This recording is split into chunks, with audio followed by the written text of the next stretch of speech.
Bismillahirrahmanirrahim.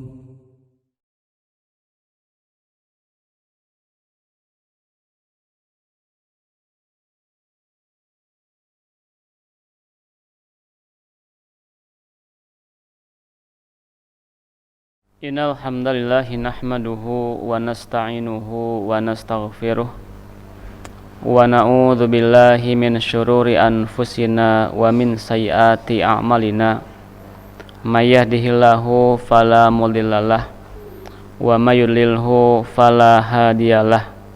Asyhadu an la ilaha illallah wa asyhadu anna Muhammadan abduhu wa rasuluhu alladzi la nabiyya ba'dah. Amma ba'du. Hadirin ikhwatu iman rahimakumullah. Pada kesempatan hari ini insyaallah kita akan melanjutkan pembahasan selanjutnya, yang mana pada kesempatan sebelumnya kita sudah membahas terkait dengan hadis dhaif ya. Dan pada kesempatan hari ini masih berkenan dengan hadis dhaif, namun pada kesempatan hari ini kita membahas berkaitan dengan al-haditsud dhaif bisababi sakti minas sanadi. Hadis dhaif disebabkan jatuhnya seorang rawi atau lebih dari sanad. Hadirin ikhwatu iman rahimakumullah, berkaitan dengan judul tadi ada istilah jatuh ya, asaktu. Maksud jatuh di sana yang dinamakan dengan sanad itu seperti halnya mata rantai ya, yang saling berkaitan antara yang satu dengan yang lain. Maka tiap-tiap mata rantai itu bagaikan tiap-tiap rawi yang saling berkaitan, yang saling terhubung sehingga sampai terhubung kepada Rasulullah SAW. Ketika dikatakan asaktu ya, terjatuh, itu bermakna seolah-olah rawi itu atau mata rantai tersebut itu terjatuh atau terputus. Ketika terjatuh, maka otomatis mata rantai yang lainnya pun itu akan terputus pula, sehingga ketersambungan antara rawi dengan Rasulullah SAW itu secara otomatis terputus. Itulah dikatakan dengan asaktu ya, terputus atau terjatuh. Hadirin ikhwatu iman rahimakumullah, pada kesempatan hari ini kita akan membahas berkaitan dengan hadis mursal ya.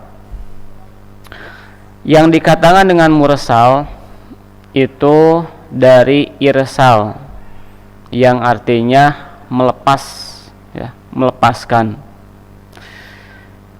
Dikatakan sebagai irsal atau mursal, seorang mursil itu melepaskan sanad. Seorang mursil itu melepaskan sanad begitu saja dari rawi yang ma'ruf. Maksudnya melepaskan sanad dengan tidak menghiraukan rawi yang ma'ruf. Dan hadirin ikhwatu iman rahimakumullah, kemudian secara istilah bahwa yang dikatakan dengan mursal itu yaitu seorang seorang tabi'in, dia meriwayatkan langsung dari Rasulullah SAW, atau dalam suatu gambaran bahwa sahabat tersebut atau tabi'in tersebut, beliau berkata, saya mendengar Rasulullah SAW berkata atau bersabda, kemudian Rasulullah SAW berbuat begini, atau seseorang berbuat begini di hadapan Rasulullah SAW, padahal beliau tidak melampirkan atau tidak menyebutkan seorang sahabat terlebih dahulu.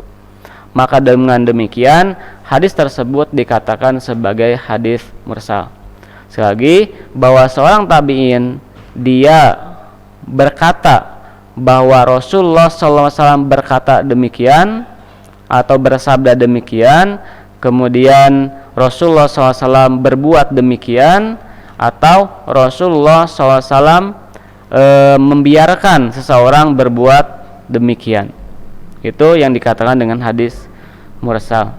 Nah, ini ikhwatul iman rahimakumullah, untuk contoh ya berkaitan dengan hadis mursal ini yang diriwayatkan oleh Abdul Razak di dalam musannafnya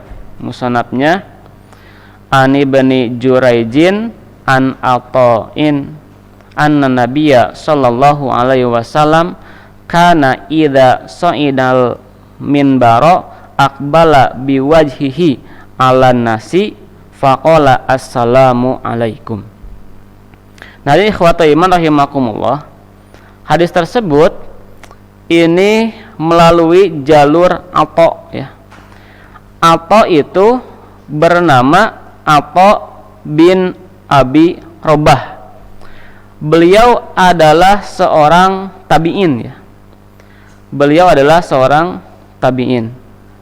Dan beliau itu termasuk kepada tabi'in kibarut tabi'in atau tabi'in senior. Beliau mendengar hadis dari banyak sahabat, tetapi ketika meriwayatkan dari Rasulullah SAW, hadisnya itu mursal. Karena beliau atau ini itu tidak pernah bertemu dengan Rasulullah Sallallahu Alaihi Wasallam. Nah, itulah diantara hadis mursal, yaitu seorang tabi'in meriwayatkan hadis dari Rasulullah SAW. Adapun hukum dari hadis mursal ini yaitu la yuhtajju bihi, tidak bisa dijadikan hujjah. Jadi hadis mursal itu termasuk kepada hadis yang ringan kedhaifannya, sehingga jika ada hadis yang lain atau jalur yang lain yang menguatkan, yang mana kedudukannya sama dengan hadis yang pertama atau lebih baik dari hadis yang pertama, maka hadis tersebut bisa terangkat derajatnya.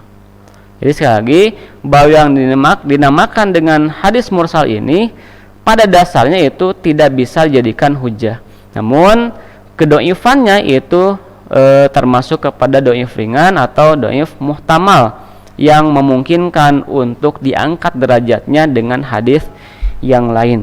Nah, hadirin ikhwatul iman rahimakumullah, maka dengan demikian untuk hadis yang pertama berkaitan dengan jatuhnya seorang rawi, ini adalah hadis mursal yang mana seorang tabi'in dia meriwayatkan langsung dari Rasulullah Shallallahu Alaihi Wasallam serta tidak melampirkan atau menyebutkan sahabat terlebih dahulu.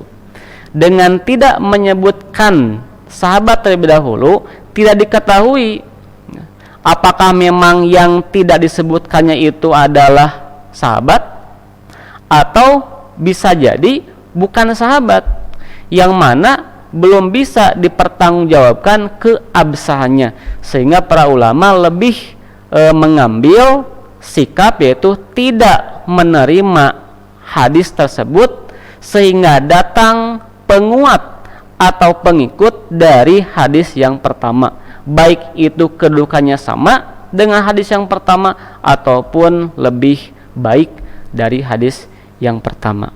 Nah, hadirin ikhwatul iman rahimakumullah, itulah yang dapat saya sampaikan pada kesempatan hari ini. Mudah-mudahan ada guna dan manfaatnya. Mohon maaf jika ada kesalahan. Aqulu qauli hadza wa astaghfirullah li wa lakum. Wassalamualaikum warahmatullahi wabarakatuh.